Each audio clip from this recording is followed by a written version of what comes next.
그리고 이제 여러 가지가 이제 불편할 수도 있고 뭐 그런 거죠. 근데 다만 그런 거잖아요. 지금 새로운 거를 할 수는 없어요.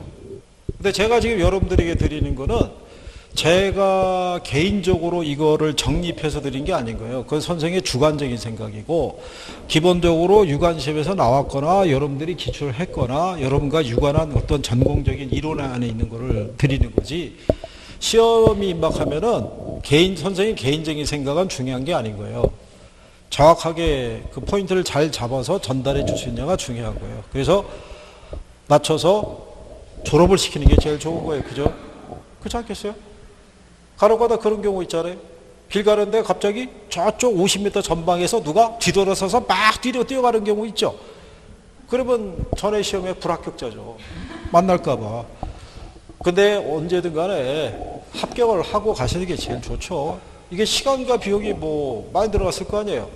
기회비용도 많이 상실했을 것이고, 주변에서 너 요즘 이상해졌다 이런 소리 많이 할 거 아니겠어요? 도대체가 뭐하러 다니냐 뭐 이런 거. 그렇다고 뭐 꽃꽂이 배우러 다닌다 뭐 요가하러 다닌다 그럴 수는 없잖아요. 들고 다니는 복장이 틀린데. 그잖아요. 한번 합격하면 되죠 뭐. 자, 거기 개발해 보시면 1번에 대한 것 있죠. 1번 질문. 예? 그 여러분 시험에 나온 거예요. 시험에 나왔는데 이게 다시 나오게 되면은 마지막 줄에 보면은 시공을 담당하는 행위는 제외한다고 돼 있죠. 그건 건설업에서 하는 거예요. 시공을 담당하는 행위를 포함한다 그러면 틀리는 거예요. 예, 거기서는 그거 구별하시면 되겠고, 그 다음에 이제 개발에 따른 타당성 분석할 때 법적인 거, 기술적인 거, 경제적인 게 있으면 경제적 타당성이 제일 중요한 거예요. 그리고 옆 페이지에 가면은 지문 6번에 맨 상단에 가면 예비적 타당성 분석이라고 있죠. 줄여서 예타라고 그래요. 금년의 상반기에 가장 이슈가 됐던 게 정부가 지방에서 지방 경제를 활성화하기 위해서 개발 사업을 추진할 때 이거를 면제를 시켰다고요. 그래서 예비적 타당성 분석의 용어 정도는 알아두시는 거예요. 그리고 개발에 따른 위험 보면은 법률적 위험이 있고, 그 다음에 시장 위험이 있고, 그 다음에 비용 위험이 있죠. 예, 그 용어 정도는 구별할 수 있으셔야 되겠고요. 그 다음에 아파트를 건설하는 그 조합의 개발 사업에 긍정적이거나 부정적인 영향을 주는 애들 있죠. 요즘은 걔들도 출제를 하는데 그건 지극히 상식적으로 나와요. 자, 분양가가 높게 내정이 되면은 이익이 커지잖아요. 그죠? 근데 용적률이 할증이 돼도 이익이 커지지만 용적률이 축소가 되면은 부정적인 영향을 줄 거 아니에요. 그래서 긍정적이거나 부정적인 영향을 주는 애들이 몇 개씩 있냐를 고르라는 문제가 가끔 나와요. 근데 그거는 상식적인 선에서 충분히 여러분들이 풀 수 있을 거라고 생각을 해요. 무슨 말인지 아시겠죠? 그 다음에 거기 15번에 가시면 주거환경 개선 사업이라고 있죠? 그 정도. 그게 법령이 작년에 개정이 된 거예요. 그죠? 6개의 법률이 3개로 축소가 된 거예요. 그래서 법령의 명칭이 바뀌었단 말이에요. 개만. 재건축하고 재개발 사업은 그대로 제목이 그대로 있는데 개만 바뀐 거니까 그것만 하나 정도 기억해 두시면 되겠고요. 그 다음에 민간 개발 방식에 가면은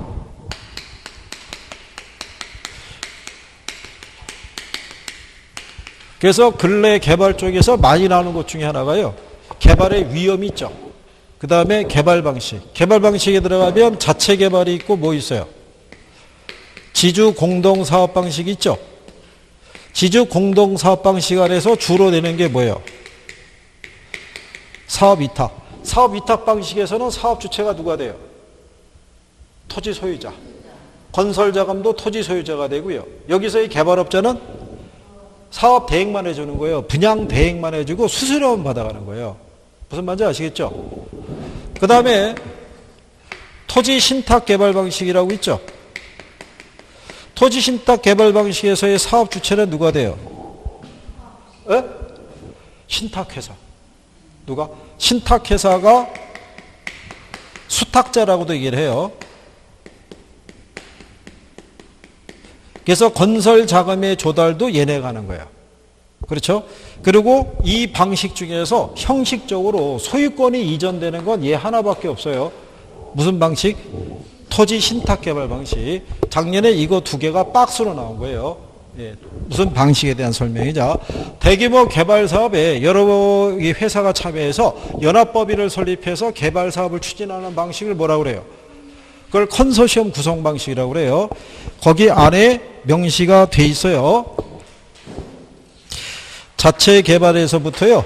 뒤로 넘어가시게 되면은 등가 교환이라든가 거기 보면은 사업 수탁 방식, 토지 신탁 방식, 컨소시엄 구성 방식 순서대로 돼 있어요. 그죠? 자, 그 다음에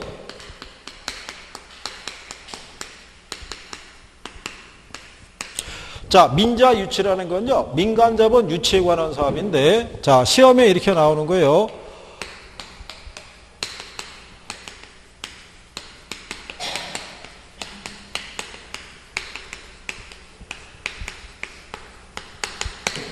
BTO 방식 아시죠? 예, BTO 방식은 초등학교 건설에 적합한 방식이다. 맞아요, 틀려요? 어디에 적합해요?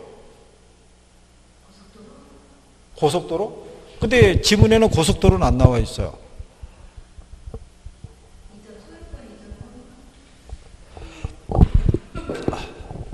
이거 물론 이 BTO 방식은요. 시설 사용자 있죠? 사용자에게 이거를 받을 수 있는 거예요. 그 사업에 예를 쓸 수 있어요. 그게 이제 지금 얘기하신 대로 우리가 사회 기반 시설이라고 그러죠. 지금 뭐 도로라든가 철도라든가 이런 애들이 있죠. 이걸 사용할 때 사용료를 받을 때는 이 방식을 써요. 근데 여기 있는 초등학교 있죠. 이거는 초등학교를 이용하는 초등학생이나 학부모에게 사용료를 받을 수는 없다고요. 그죠? 그러니까 이 방식을 쓸 때는 이거 쓰는 거예요. BTL을. 그러니까 초등학교나, 그러니까 학교나 아니면 군인 아파트나 노인 요양병원이라 이런 것 있죠. 시설 사용자에게 사용료를 받을 수 없을 때는 뭐를 쓴다? BTL. 여기 L이 뭐겠어요? 리스예요, 리스. 그 시설에 대해서 임대차 계약을 체결하고 사용료 지급하는 거예요. 그죠? 임대료로. 얘네 두 가지를 축으로 정리해야 돼요. BTO하고 뭐하고? BTL하고. 그죠? 거기 정리해놨잖아요. 그죠? 네? BTL, BTO, BOT, 부 이렇게 해서 나와 있죠? 예, 거기까지는 정리를 하셔야 될 거예요. 관리하고 마케팅에 대한 거는 뭐 딱히 어려운 게 없기 때문에 한번 그냥 그것만 물어볼까요?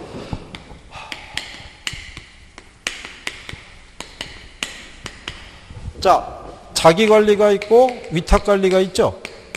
또 혼합관리도 있죠. 자, 종합적인 관리가 가능한 거 무슨 방식? 에? 종합적인 관리가 가능한 거. 얘가 위탁일 것 같으면 선생님이 안 적었을 거예요. 종합적인 관리가 가능한 방식은 뭐? 자기관리는. 자기관리는 어디다 쓰냐면 자, 지금 여러분 집 관리 누가 해요? 여러분이 할 거 아니에요. 자기관리는 단독주택이라 소규모 건물에 쓰기에 적합한 방식이라고요. 오래된 방식이잖아요. 그죠? 집 계약할 때도 여러분이 하겠죠. 하다못해 형광등 하나 바꿔도 여러분이 하겠죠. 혹시 방 하나 세를 줄까 결정하는 것도 여러분이 할 거 아니에요. 대출 받을까 이런 것도. 그러니까 모든 거를 다 누가 관리하는 거? 내가 관리하는 거. 그게 이거라고요. 예? 착각하면 안 되는 거예요. 무슨 말인지 아시겠죠? 둘 중에 누가 기밀 유지가 잘 돼요? 얘가 잘 되는 거예요. 여러분 어렸을 때 기억을 떠올려 보면 집에 왜 정원사도 있고 왜 가정부도 있고 운전기사도 있고 그랬잖아요. 그렇잖아요. 그런 분들이 밖에 나가서 얘기만 안 하면 그쵸? 좋은데 그 사람들의 입을 통해서 다 퍼져나가는 거 아니에요. 그러니까 위탁관리는 기밀 유지가 안 되는 거예요. 자기관리가 이쪽이 잘 되는, 기밀 유지가 잘 되는 방식이에요. 무슨 방식인지 아시겠죠? 여기는 나오면 거의 상식적인 거니까. 그 다음에 자, 물적인 부동산 마케팅 대상이 돼야 안 돼요. 물적인 부동산 마케팅 대상이 돼야 안 돼요. 부동산 서비스 있죠? 이건 마케팅 대상이 돼야 안 돼요. 부동산 증권 있죠? 이건 마케팅 대상이 돼야 안 돼요. 예? 아니 그럼 여러분들이 자 토지 건물 이거 분양하는 마케팅 해야 안 해요? 여러분들 중개 서비스 마케팅 해야 안 해요? 그 다음에 MBS 이런 거 발행하면 마케팅 해야 안 해요? 다 한다고요. 대상이라고요. 그죠? 자, 시장 점유 마케팅이 있죠? 얘는 수요자하고 공급자 중에서 누구 중심? 고객 점유는요?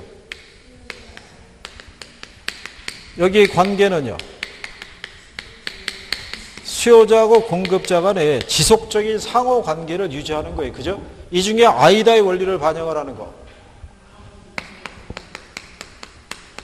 우리가 고수화 마케팅이라도 그래요. 그죠? 그 다음에 얘는 뭐를 매개로? 브랜드 있죠? 예, 이거를 매개로 해서 고객하고의 관계를 유지해 가는 거고요. 여기 보면은 얘는 SDP 전략 있죠?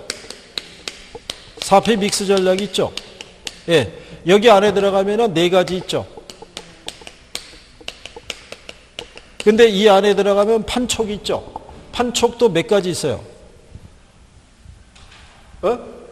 이거 4P니까 당연히 4개 있고, 판촉은 몇 개 있어요?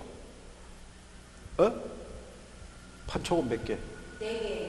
그래요, 4개 있어요. 4개. 뭐 있겠어요? 그건 모르고 그냥 4가지만?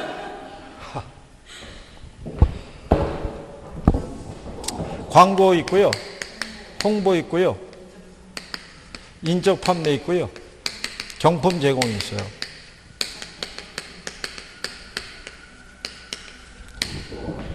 STP는 마켓 세그멘테이션 그래서 시장 세분화, 그 다음에 타겟팅, 표적 시장, 그 다음에 포지셔닝 그래가지고 시장 차별화. 그죠? 그래서 3가지로 구분할 수 있다는 거. 저것도 해놨어요.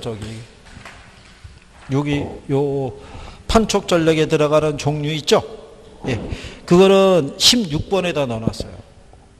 보시면은 다 들어가 있어요. 그죠? 그럼 이거 왜 집어넣냐면요. 물어봤더니 모르더라고요. 네, 물어봤더니. 근데 시험에 나왔어요? 안 나왔어요? 나왔어요. 쟤들도. 네? 쟤는 촉진 관리라는 거로도 나오기도 하고 그랬던 거예요.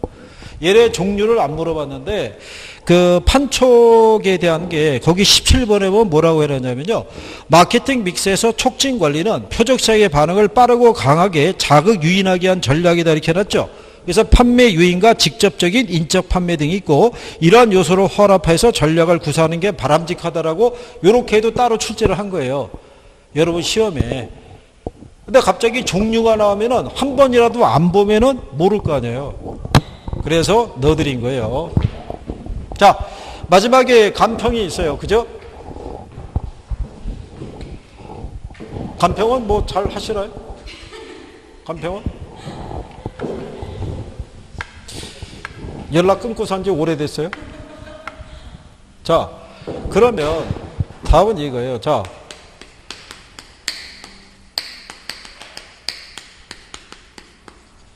이 감정평가 이론은요, 기본적으로 15% 내외를 내도록 돼 있어요.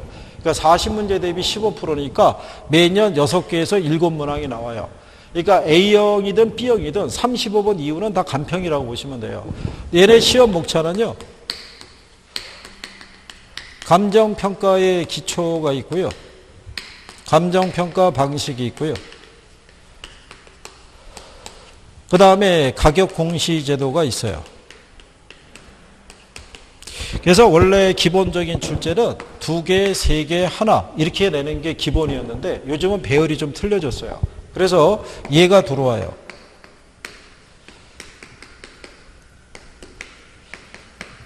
이 규칙에서 문제를 내요. 그래서 요즘은 배열은 여기 3개는 많고요. 1개에서 2개, 1개에서 2개 이런 배열로 나와요. 이렇게. 그러면 요즘 이 감정평가 방식은요, 이론도 낼 수 있고 뭐가 나와요? 뭐 계산은 안 될 거 아니에요. 안 되면 뭐 기본적인 거라도 해야죠. 그러면 계산을 버리더라도 얘네 맞출 수 있어야 되잖아요. 이건 이론이 아니라 법 조문이니까. 그렇죠? 아까 가격 공시들은 기본적인 거 했었죠.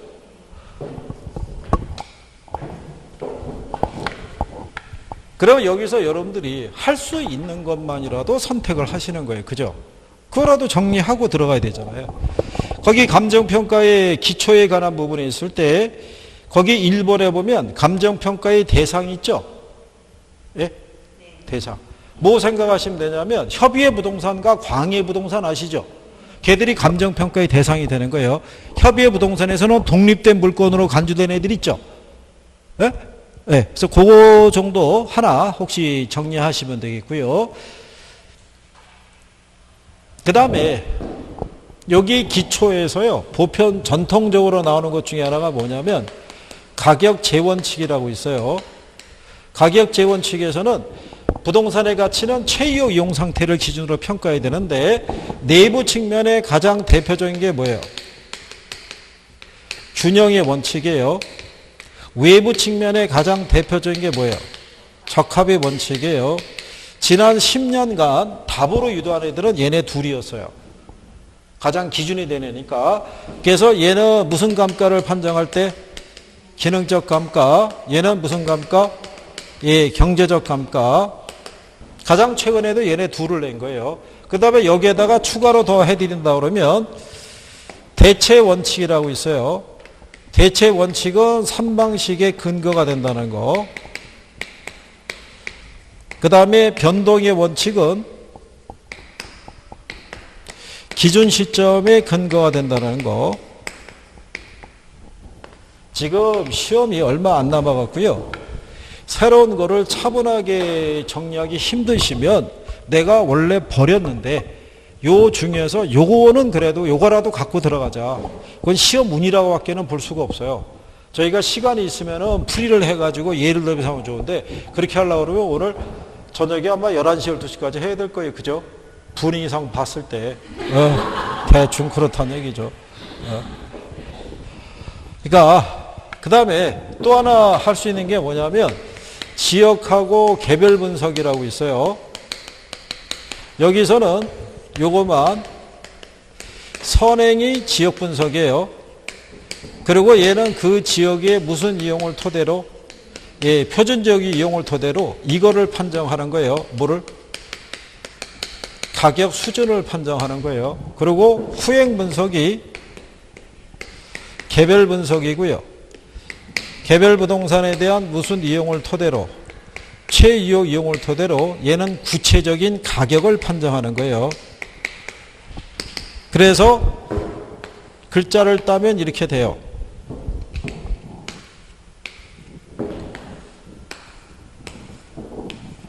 이렇게. 그래서 요 순서를 바꾸면 틀리는 거예요. 무슨 말인지 아시겠어요? 그리고 지역 분석의 대상 제기하면 인근 지역이 있죠. 유사 지역이 있죠. 그 다음에 뭐 있어요? 용어 정도는 알아야 돼요. 작년에 나온 게 인근 지역이에요. 그죠? 그래서 용어 정도. 거기 다 있어요. 거기 보시면은 34번에 지역하고 개별 분석이 있죠. 예, 거기 가면 3번이 인근지역, 4번이 유사지역, 5번이 동일수급권 이렇게 해놨잖아요. 근데 거기 3번의 인근지역에서 보면요. 가치 형성 요인 중에서 지역 요인을 공유한다고 그러죠. 그래서 여기서 사례를 수집하면 지역 요인 비교를 생략하는 거예요. 근데 작년 여러분 시험 문제에서는 개별 요인을 비교한다고 그러니까 틀린 거예요. 개별 요인을 공유한다고. 그렇게도 용어상에서 인용을 한 선례가 있어요. 그래서 이 정도가 포인트예요. 기본적으로. 그 다음에 3방식 아시죠?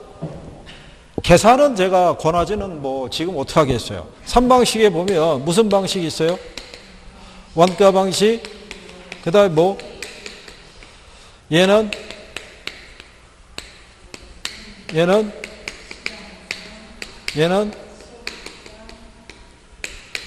예, 이거 해드릴 때 이렇게 해드린 거예요. 그죠? 요 이름을 갖고 있는 드링크 있어요, 없어요? 있을 거예요, 제목을 하면. 이런 드링크 못 봤나요? 그거? 드링크 이름? 네. 걔를 이 카드로 샀다고요. 무슨 카드로? 이 카드로. 수수료 안 물었다는 거예요. 무슨 말인지 아시겠어요? 이거 작년에도 나온 거예요. 시험에 빡 가로놓기로 했을 때. 자, 그래서 이거 세 가지 기억하시고요. 얘네 보면은 가액 구하는 방법이 있고 뭐 구하는 방법이 있어요. 예, 이것도 기본적으로 알아는 두시는 거예요. 물어본 거니까. 얘에게 가액 구하는 게 뭐 있어요? 원가법, 임료 구하는 거, 적산법. 얘 비교 들어가잖아요. 거래사례비교법, 임대사례비교법. 수익 들어가니까 수익환원법, 수익분석법인 거예요. 여기서 구한 애들은 다 시산가액인 거예요. 그러니까 우리가 조정을 해야 되죠. 조정할 때는 무슨 평균? 가중평균에서 조정하는 거예요. 산술평균 한다면 틀리는 거예요. 표준지 공시가는 산술평균 하는 거예요. 근데 여기서는 산술평균 하면 안 되는 거예요. 무슨 말인지 하시겠어요? 자, 그런 거를, 그래서 그 정도 알아두시고, 그 다음에 35번에 가면 감정평가 규칙상의 용어 나와 있죠. 근래 여기서 문제가 꾸준히 나온 거예요. 용어를. 여기서 안 나왔던 게 없어요. 돌아가면서 다 낸 거예요. 용어 정도는 숙지를 해두세요. 계산하는 것보다 낫다고 판단이 되면. 심지어는 13번에 가게 되면 감가수정 있죠. 감가수정은 제조달 원가에서 공제해서 이렇게 나오죠. 그거를 여러분 재작년 시험에는 가산해서 이렇게. 그렇게 해서 틀리게 해준 거예요. 그거 하나만 바꿔서. 그러니까 용어가 익숙할 수 있도록. 감정평가 방식에 대한 거는 지금, 그리고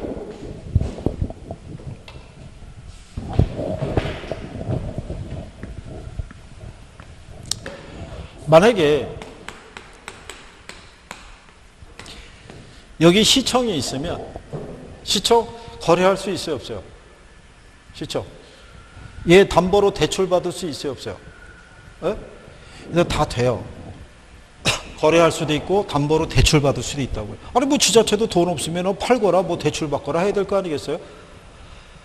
기사 그런 거 안 보였어요? 호화청사를 새롭게 임명이 된 그 지자체장이 팔려고 내놨는데 안 팔리더라 뭐 이런 기사 나오고 그러잖아요. 교회나 절 매매돼야 안 돼요. 교회나 절 매매돼요. 절 비싸요. 그거 단청 입혀서 지어야 되기 때문에. 그죠? 근데 절이나 이런 시청 같은 공공 또는 공익의 목적에 제공되고 있는 부동산들은 시장성도 없고 수익성도 없잖아요. 그죠? 그럼 3방식 중에서 무슨 방식으로 평가할 수 있어요? 원가 방식. 비용성에 기초해서. 시장성하고 뭐가 없으니까. 수익성이 없으니까. 그래서 그거라도 참고적으로 알아두시면 되겠다. 이런 얘기죠.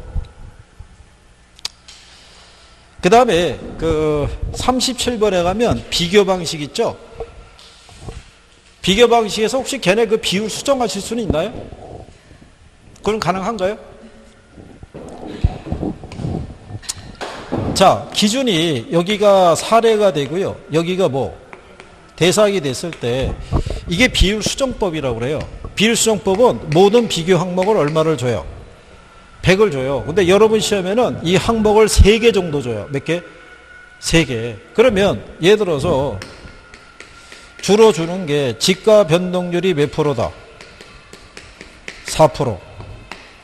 개별 요인 중에서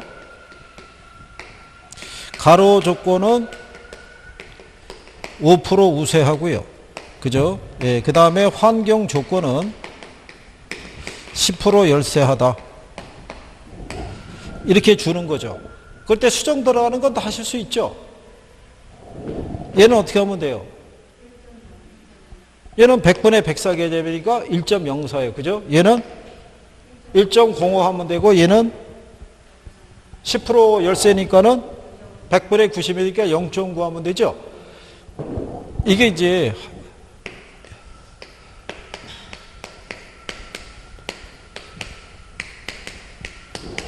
그러니까 이렇게 배열이 나왔을 때 얘들을 세워주지 않고 눕힐 수 있어요, 없어요? 예전에 이런 형식으로 출제했던 선례가 있어요. 여러분 시험에. 그러면 이거 3가지를 비교할 때 계산 문제가 아닌 거예요. 그죠? 올바르게 수정을 한 걸 고르라는 거예요. 그죠? 네. 그러면 1번, 2번이면 당연히 뭐가 답이 돼요? 1번이 답이죠. 얘가 그러면 100분의 104가 되잖아요. 그죠? 지금 4% 올랐으니까. 뭐 얘가 서 있잖아요. 서 있는 애를 쓰러뜨리면 다리 걸어서 무거운 애가 앞으로 쓰러질 거 아니에요. 그러니까 얘가 앞으로 나온다고요. 위에 있는 애가. 무슨 말인지 아시겠어요? 그러니까 계산하라고 하지 않고 비율 수정을 올바르게 한 걸 고르라고 그러면 쓰러질 애를 잘 보면 되는 거예요. 그죠? 계산하라고 해도 이 정도는 간단하게 할 수 있잖아요. 그죠? 작년에 여기서 2문제 나온 거예요. 그러니까 충분히 여러분들이 여기 계산에서는 그래도 이게 조금 나은 방법이에요. 자, 뭐 그런 정도 하신 거고, 수익 방식에서는 뭐 그래서 거기 37번에 가면 8번 있죠? 8번. 예, 8번 눕혀놨잖아요. 예? 눕혀놓은 거예요. 그런 거구나라는 정도로만 인식하시면 돼요. 뭐 수익 될 테니까. 그리고 이제 39번에 가시면 제가 볼 때는 여러분들이 제일 자세히 써는 게 39번이에요. 그죠? 토지 무슨 방법으로 평가해요? 꼭 건물 뭐로? 원가법. 토지 건물 일괄해서 하면 거래사례비법 있죠? 과수는 뭐로 해요? 동사는? 그래서 우리가 과거에 이렇게 해드려요. 과수원 거래사례비법, 동사 뭐? 거래사례비법. 임대료는 성이 같아요. 임대료는 임대사례비법인 거예요. 무슨 말인지 아시겠나요? 네. 그 다음에 혹시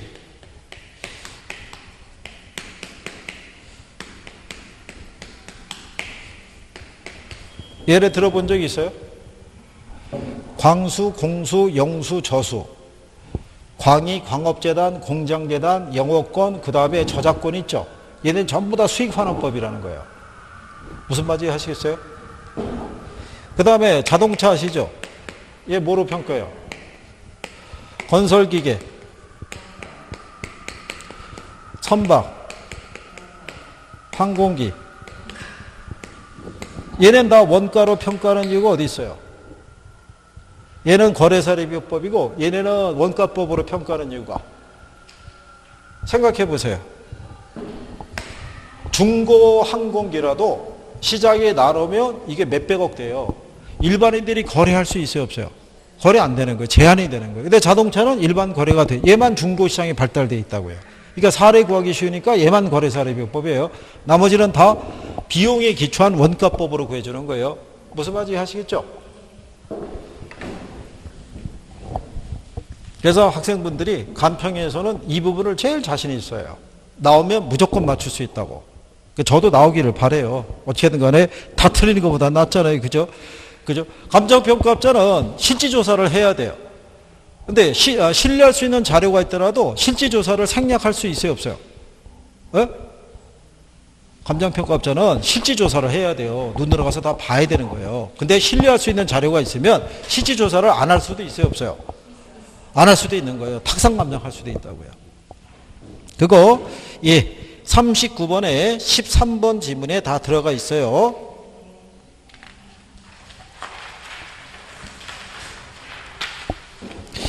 마지막에 뒤로 가서 거기 40번 보시면요.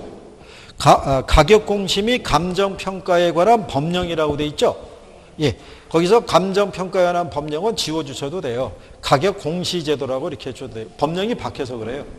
원래는 부동산 가격공시 및 감정평가에 관한 법령이었는데 감정평가 및 감정평가세에 관한 법령이라고 새로 만들어졌어요. 그래서 법이 분리가 됐기 때문에 시험에는 안 나오니까 뭐 참고하셔도 돼요. 그죠? 아까 얘기했었죠. 표준지의 지상권이 설정이 있을 때는 그 권리의 가액을 반영하지 않고 표준지 공시가를 평가해야 돼요.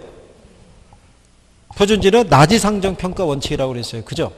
자, 표준지를 선정할 때는 원칙적으로 국공유지를 기준으로 선택해야 된다. 표준지를 선정할 때는 국공유지는 배제하는 거예요.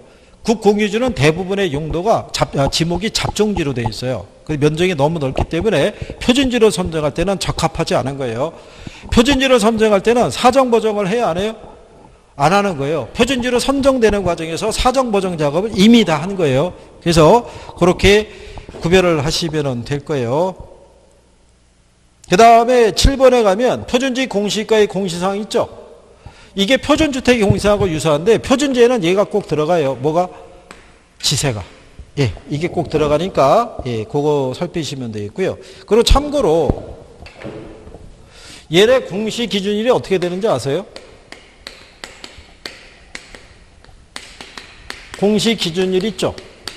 표준지, 개별 공시지가, 그 다음에 표준주택 있죠.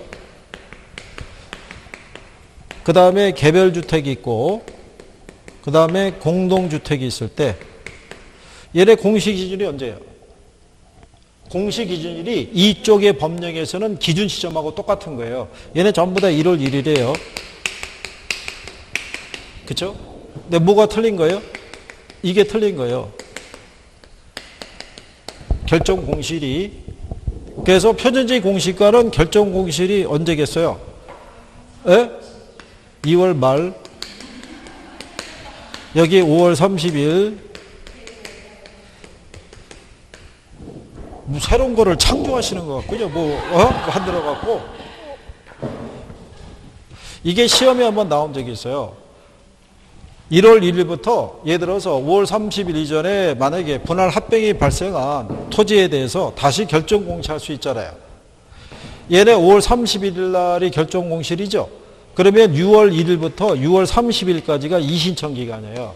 그러면 7월 1일 기준으로 다시 결정 공시할 수 있는 거예요. 무슨 말인지 아시겠나요? 근데 얘는 4월 30일이죠. 그러면 5월 1일부터 5월 31일까지가 기간이잖아요. 끝나고 난 다음에 6월 1일을 기점으로. 6월 1일인데 이걸 7월 1일로 바꿔서 한번 낸 적이 있어요. 여러분 시험상에서. 그러니까 뭐를 알아야지 기산할 수 있어요. 결정 공시를 알아야지 기산할 수 있는 거예요. 그죠? 자, 그래서 그리고 그 표준주택을 선정하죠. 그죠? 얘 선정하면은 1년간의 지가 변동률이 몇 프로 이하인 지역을 선택해야겠어요. 에? 너무 많아요. 20%. 10% 너무 세요. 1%. 거기 14번에 가면 있는 거예요. 14번 지문에 가면 표준주택은 최근 1년 동안 주택가격의 평균 변동률이 몇 퍼센트? 그게 여러분 시험에 2%라고 틀리게 준 거예요. 구별해 주세요. 네? 지문 정도는 한번 읽어보셔야 돼요. 그리고 조금 그 확인이 안 되면은 이쪽 애들은 그 기출에 나왔던 지문 정도만 잘 살펴봐도 무난해요. 여기는 한 문제 정도에서 여긴 법 조문이에요. 이론이 아니라 조문에 기초한 거예요. 그러니까 그 정도는 정리를 해 두셔야 돼요. 무슨 말인지 아시겠죠? 그래요. 뭐 더 생각 같아서는 우리가 제가 강의를 오래 했던 데 같으면은 조금 더 다고치면서 물어봤을 텐데, 왜냐하면 했으니까 대답이 이 시점에서 안 나오면은 이상해지잖아요. 그러면은 선생님이 여기서 방방 뛰었을 텐데 뭘 처음 뵀는데 뭐라고 얘기하겠어요. 그죠? 이거 가지고 한번 확인하시고, 혹시 이 지문 안에서 수정해야 될 사항이 있으면 학원 홈페이지에다 올려놓을 테니까 꼭 확인을 한번 해보세요. 월요일 날 정도에. 무슨 말인지 아시겠죠? 내용은 다 긍정형으로 만들어 놓은 거예요. 원래 긍정형으로 만들어 놨는데 아까 봤더니 부정형으로 된 지문도 한 2개 있었잖아요. 그러니까 나중에 전체적인 거 확인해 가지고 수정할 사항이 있으면 정리해서 올려드릴 테니까 확인 한번 해보시고, 모쪼록 차분하게 시험 보시고, 그리고 높아심인데 잘 까먹으신 분들은 형광펜을 노란 거하고 빨간 거 있죠? 예, 이거 2개를 갖고 들어가세요. 2개를 갖고 들어가서 시험 문제가 있으면 우리가 통상 맞는 거 고르라 그러면 여기다가 동그라미하고 내려가거나 틀린 거 고르라 그러면 여기다가 X하고 내려가요. 근데 읽다가 까먹을 수 있어요, 없어요? 읽다가 까먹으니까 문제 전체에다가 형광펜으로 표시해도 지문은 다 보여요. 그래야지. 그리고 시계는 갖고 들어가세요. 시계. 손목 시계가 됐든, 그날 아침 박관장방 거를 뺐든, 아니면 그거 다 있다는 데 가서 한 1,000원짜리 뭐 이게 탁상용 시계 하나 갖다 놓든, 그래가지고 시간을 체킹하면서 가세요. 교실에 시계가 없는 데가 있어요. 그리고 다시 한번 당부드리지만, 계산에 혹시 자신감이 있으시더라도 마지막에 푸세요. 계산 문제 잘못 휘말려 들어가면 시간을 뺏기면서 타격을 받을 수 있어요. 민법에 영향을 줄 수 있다고요. 계산 문제는 이론 다 풀고 마지막에 한번 접근해 보시고, 만약에 계산이 자신이 없으신 분은 아까 얘기한 것처럼 어쩔 수 없잖아요. 그거는 시험 운에 맡길 수밖에 없는 거예요. 그냥 차라리 그렇게라도 정리를 하시고, 그리고 1번이 난이도가 있고 잘 안 되면 2번으로 그냥 넘어가는 거예요. 1번에 집착하실 필요 없는 거예요. 문제 안에서의 지문도 똑같아요. 1번이 이해가 안 되면 2번, 3번, 4번, 5번까지 내려가는 게 중요해요. 답은 의외로 간단하게 줄 수 있는 거예요. 시간을 뺐느냐 뺏기느냐 그 차이점인 거예요. 그거만 잘 하셔도 60점이 나올 수 있을 거예요. 공부 충실히 하셨다 그러면. 그죠? 그래서 합격하셔가지고 내년 이맘때 이 세종시 지나가는데 만나면은 명함이라도 줘야 되잖아요. 개업했다고. 그죠? 내년 이맘때 만났는데 어느 지역에 가서 공부해야 될지 고민이라고 뭐 이렇게 얘기하면 힘들어지잖아요. 차분하게 잘 보시고 꼭들 합격하세요. 예, 오늘 여기까지 합니다. 고생하셨습니다. 수고하셨습니다.